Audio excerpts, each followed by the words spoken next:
যখন এখানে আসি এবং এই বইগুলোর দিকে তাকাই আর যখন অতীতের দিকে ফিরে যাই, তখন আমরা বুঝতে পারি যে ইতিহাস কখনোই কোনো অপরিবর্তনীয় বিষয় নয়।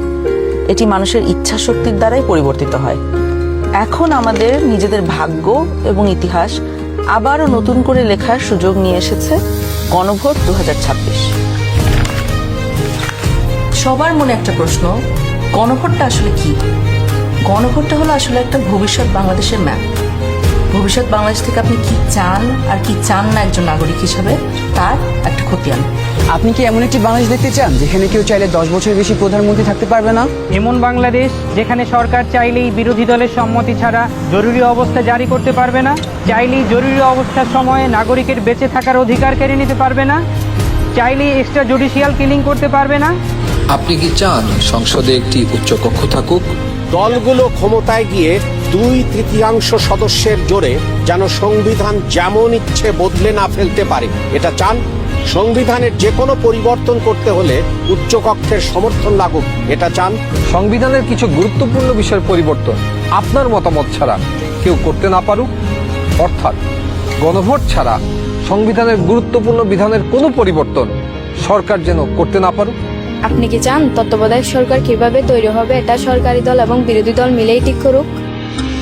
একই রকম ভাবে নির্বাচন কমিশন, পিএসসি, সিএজি এসব গুরুত্বপূর্ণ নিয়োগে বিরোধী দলেরও ভূমিকা থাকুক?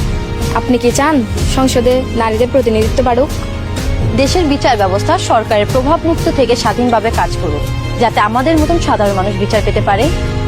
আপনি কি চান সব বিভাগীয় শহরে উচ্চ আদালত স্থাপন হোক?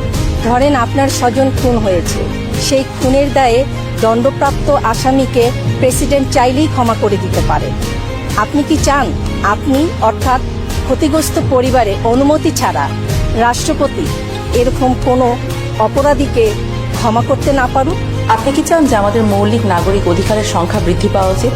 যেমন ধরেন ইন্টারনেট পাওয়া, এটাকে একটা মৌলিক নাগরিক অধিকার হওয়া উচিত, যাতে ভবিষ্যতে আবারও কোনো খুনি সরকারের সেই ইন্টারনেট বন্ধ করে আমাদের উপরে হত্যাযজ্ঞ না চালাতে পারে। রাষ্ট্রপতি এবং প্রধানমন্ত্রী ক্ষমতার মধ্যে ভারসাম্য বজায় থাকুক, এটা কি আপনি চান? বাংলা ভাষার পাশাপাশি দেশের অন্যান্য জনগোষ্ঠীর ভাষার স্বীকৃতি পাক, এটা কি আপনি চান? আপনি যদি এই পরিবর্তনগুলো চান, আপনি যদি এই পরিবর্তনগুলো চান, তাহলে গণভোটে হাতে সিল মারুন। হাতে সিল মারুন। হ্যাঁতে সিল মারুন, হাতে সিল মারুন, হাতে সিল মারুন, হেতে সিল মারুন।